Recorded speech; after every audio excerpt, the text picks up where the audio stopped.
Bakit mahalaga ang Strait of Hormuz sa Pilipinas? Sa unang tingin, parang napakalayo ng Strait of Hormuz sa Pilipinas. Isa itong makitid na daanan ng dagat sa Middle East na nasa pagitan ng Iran at Oman. Ngunit kahit malayo ito sa ating bansa, malaki ang epekto ng lugar na ito sa ekonomiya ng Pilipinas at sa pang-araw-araw na buhay ng mga Pilipino. Ang Strait of Hormuz ay isa sa pinakamahalagang ruta ng langis sa buong mundo. Dito dumadaan ang malaking bahagi ng oil supply na ginagamit ng maraming bansa. Araw-araw, milyon-milyong bariles ng langis ang dumadaan sa makitid na daanang ito gamit ang malalaking oil tanker. Tinatayang halos 20% ng global oil supply ang dumadaan sa Strait of Hormuz. Ibig sabihin, kung may mangyaring problema dito, mabilis itong mararamdaman sa buong mundo. Ngayon, ang tanong, bakit mahalaga ito sa Pilipinas?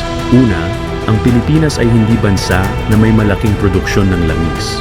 Umaasa tayo sa imported oil mula sa ibang bansa, lalo na sa Middle East. Kapag nagkaroon ng tensyon o kaguluhan sa Strait of Hormuz, maaaring maantala ang pagdaan ng mga oil tanker. Kapag bumaba ang supply ng langis sa world market, agad itong nagdudulot ng pagtaas ng presyo ng crudo. Kapag tumaas ang presyo ng langis sa pandaigdigang merkado, tumataas din ang presyo ng gasolina at diesel sa Pilipinas. Ito ang dahilan kung bakit minsan ay biglang tumataas ang presyo ng fuel kahit walang nangyayaring problema sa loob ng bansa. Ikalawa, may tinatawag na domino effect ang pagtaas ng presyo ng langis. Hindi lamang gasolina ang nagiging mahal. Kapag mahal ang diesel, tumataas ang gastos sa transportasyon. Ang mga truck na nagdadala ng gulay, karne at iba pang produkto ay gumagamit ng diesel.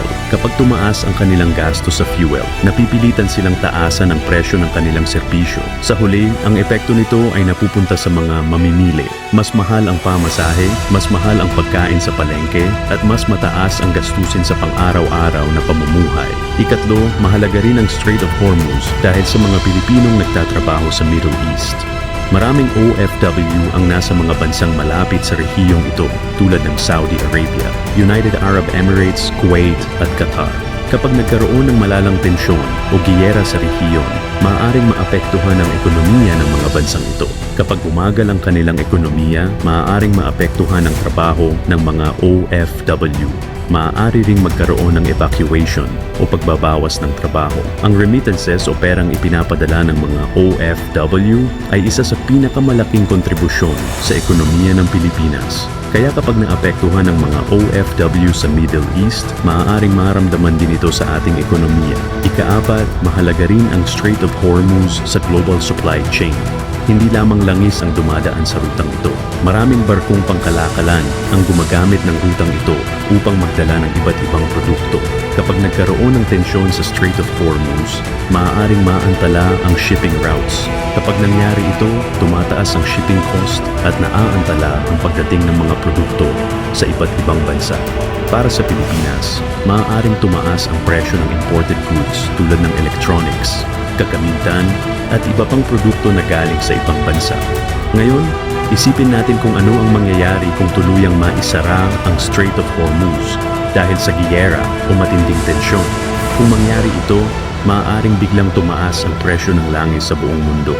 Maaari ring magkaroon ng energy crisis sa ilang bansa na lubhang umaasa sa oil supply mula sa Middle East. Ang pagtaas ng presyo ng langis ay maaaring magdulot ng mas mataas na inflation sa maraming bansa. Sa ilang pagkakataon, maaari pa itong magdulot ng global economic slowdown o recession. Para sa Pilipinas, ang agarang epekto ay mas mahal na gasolina, mas mahal na pagkain, at mas mataas na cost of living. Dahil dito, maraming bansa ngayon ang naghahanap ng paraan upang mabawasan ang kanilang pag-asa sa iisang ruta ng langis. Ang ilan ay nag-i-invest sa renewable energy tulad ng solar, wind, at hydropower. Ang iba naman ay nagtatayo ng strategic oil reserves upang magkaroon ng sapat na supply sa panahon ng krisis. Unti-unti rin itong ginagawa ng Pilipinas. Sa pamamagitan ng renewable energy projects at energy diversification, sinusubukan ng bansa na mabawasan ang epekto ng global oil disruptions. Sa kabuuan, kahit malayo sa mapa ang Strait of Hormuz, napakalapit ng epekto nito sa pang-araw-araw na buhay ng mga Pilipino. Ang isang maliit na daanan ng dagat sa Middle East ay may kakayahang magpataas ng presyo ng gasolina, magpamahal ng pagkain at makaapekto sa ekonomiya ng ating bansa. Kaya sa tuwing may balita tungkol sa tensyon o giyera sa Strait of Hormuz, hindi lamang ito usapin ng ibang bansa. Ito rin ay usapin na may direktang epekto sa ekonomiya at kabuhayan ng bawat Pilipino. Please follow Pulse Front para makapanood ng mga ganitong klaseng content. Salamat kapatid!